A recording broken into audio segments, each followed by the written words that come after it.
Ever get a jersey for a player and then that player either doesn't end up panning out or gets traded again, and you're stuck with a jersey that you wish you didn't have? Well, it's possible that you're able to do something called strip that jersey and give it a kind of a new life. And that's what I'm going to show you how to do today. So I have this Ethan Bear jersey. I very much want to turn this into something else. However, because this is a factory customization, which means that this jersey was mass produced, and it's not the worst quality, but it's not the best quality. It means that I'm able to remove the numbers and the nameplate without any issue whatsoever, and essentially start over. So I'm going to show you how to do the nameplate today. You'll take this exact same strategy for the numbers all around. But I gotta emphasize something real quick, that if you have a factory customization, which most people have, this is easy to do, and I'll show you in just a moment. But when you dabble in the world of professional customization, whether or not you got it from Hockey Authentic or Exclusive Pro Sports, they are doing on ice specs. And what that means is that they are going to make sure that this jersey is as high a quality as you can possibly get. Now, I've tried to strip a professionally customized jersey, and I'll kind of show you how it went. So I had this Sabres jersey, and you can kind of see the hazing where the number was. There's glue underneath most professionally customized jerseys. Not a lot of it, but a little bit. That's very difficult to get off. I tried using a substance called Goof Off. Didn't work. I ended up snagging the jersey here. You can kind of see a little bit of a hole there trying to get it off. It was a 2-hour adventure, and at the end of the day, you can see it. It's not prominent, but the hazing is still there from the glue. This Ethan Bear jersey is a little bit different. It was mass produced, so it's easy to kind of strip and turn into something different if you desire to do so. The only thing you're going to need right here is a seam ripper, and we're going to start with a nameplate here. I won't go around the whole jersey. You'll kind of get the gist of it after we go through. But you can see all sorts of stitching around the edge of this nameplate here. And what you can start to do is you can start to remove that stitching just above where the nameplate meets the fabric. And what we're going to try and do is we're going to try and get this nameplate loose a little bit. Now, the nice thing about a seam ripper is that it's fairly precise, and you're able to kind of get into places that you might be worried about catching the actual jersey fabric. Now, this could be a messy adventure, but when you take a few threads away, you're going to start to notice that this thing right here starts to come off. And from here, it's relatively simple. You take a few threads, and then you give a light pull. And this is what I mean by factory customization. It's meant for a fan. And if you wash a lot or put some wear and tear into it, you're going to start to notice some deterioration. Things might come loose, numbers might give way, threads start coming undone. And the nice thing about this is, for me, is the ease in which these things come off. It might be a little surprising for people who have never done this before, how easy it is to do. But the one thing I need to emphasize over and over and over again is that make sure you get one that's factory customized. Things that you buy from a sporting goods store is usually factory customized. Something that's mass produced for the public. Only way you get professionally customized stuff is, one, if you buy an authentic on-ice jersey, maybe from like a MyGray, an auction website, something like that. Or two, you send it away yourself. And that's what I did with that Sabres jersey. I sent it away for customization from Exclusive Pro. Not that I wasn't happy with it, but I wanted to, there was some damage to the jersey, and I wanted to see if I could strip it,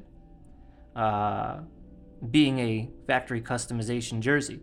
But I wasn't able to do so to the quality that I desired. So in just a few minutes, we got this top of this nameplate off here. And then as you round that corner, you're just going to continue to do the same thing. Take some threads, give it a tug, not too much though, you don't want to damage the jersey at all. But as you go down, these things just pop off. And again, it's not a quality thing, it's that Adidas wants to mass produce this for a wide audience. So this is where you get that customization from somewhere in Southeast Asia. So you'll see that these are made in Indonesia. Most jerseys are. If you're looking for an authentic jersey, if you come across one that's made in Canada, that is probably the highest quality that you're going to get. They're difficult to come by and a little bit more expensive, but you wouldn't be able to do this to a made in Canada authentic jersey. It's a little bit trickier to do because they're crafted so well.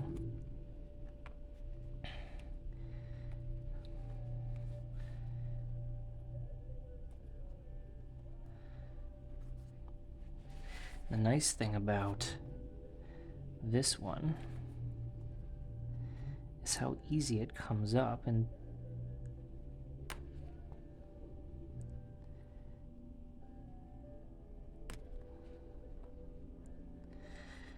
if you give a slight tug, it's not doing any damage to the jersey.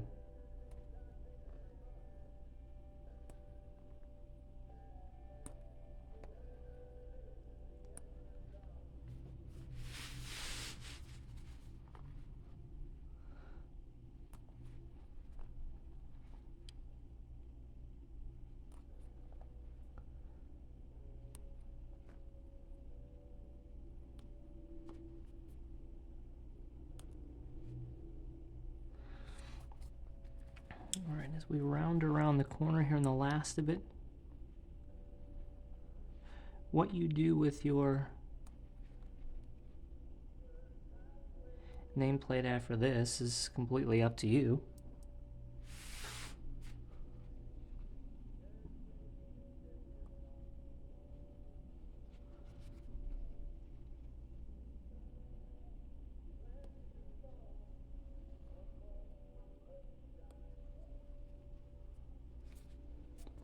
Let's switch to the other side here. It's getting a little tricky around that corner.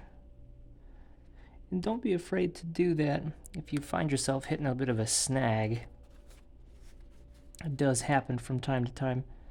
The most important thing is that you don't want to tear. You don't want to go in guns a-blazing with the seam ripper. See, I can find it right there. That's the one that's holding me up a little bit. And again, that slight pull will reveal the thread that you need to cut in order to continue along.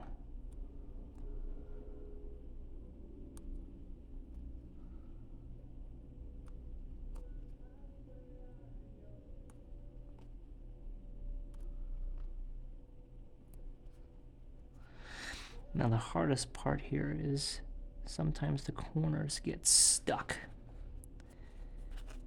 You can see, but if you give a nice light pull there, you're able to see the threads that are holding it on there.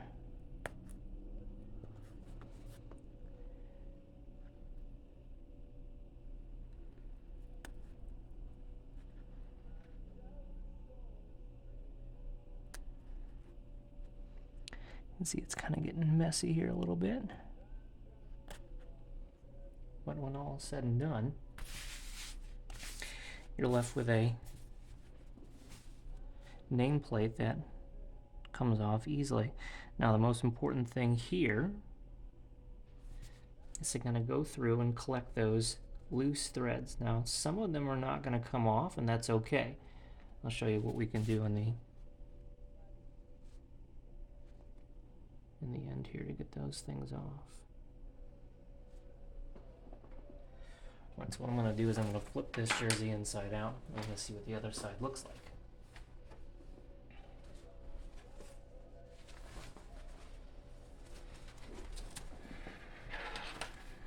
We have some threads here that weren't coming through on the other side.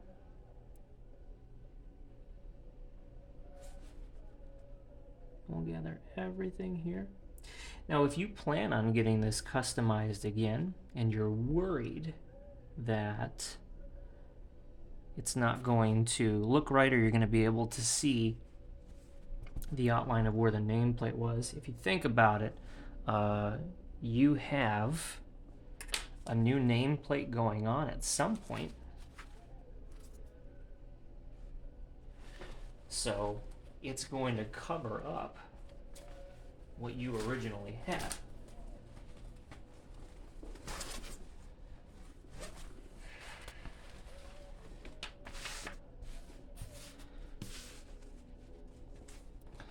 So we have the original nameplate location here. Now what we can do is we can hit this with a little bit of steam and kind of make it look like this nameplate never existed at all. So I'm going to grab my steamer, and if you've never owned one of these, highly recommend it, especially if you do like a hockey road trip. You have to pack all your jerseys, fold them up nice. They come out a little bit wrinkled. Got this off Amazon for 20 bucks. I'm going to hit that area with a little bit of steam in an attempt to kind of get rid of the shadowing or the hazing that the original nameplate left. So once I hit the front a little bit, I'm going to turn it back inside out.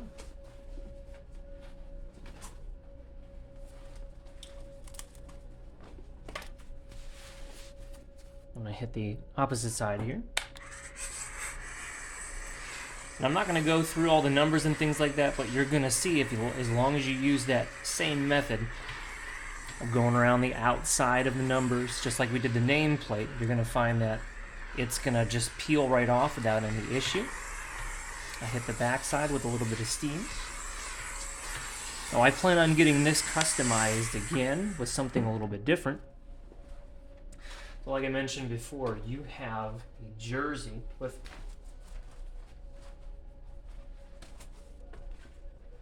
just a little bit of leftover outline from that original nameplate. I'm going to hit it one more time. It's not nearly as bad as it was a few moments ago, but if you're concerned about this, just remember they're going to put a nameplate over whoever you send it away to get customized. They're going to put a nameplate over the spot in which the original one was, probably a little bit longer than Ethan Bear, so it's going to cover it up no problem. But the steamer does a decent enough job, almost like it never happened. Around the outside of the numbers, they'll peel right off. You shouldn't have any issues there. And the numbers on the sleeves as well. You can have a stripped down brand new jersey, customized to your liking, within about a half hour. But if you're first timer at this, take your time with it. Don't rush through it. Make sure that you don't pull too hard as your threads start coming loose. Don't give it a tug and hope that it all comes off. You don't want to damage the jersey.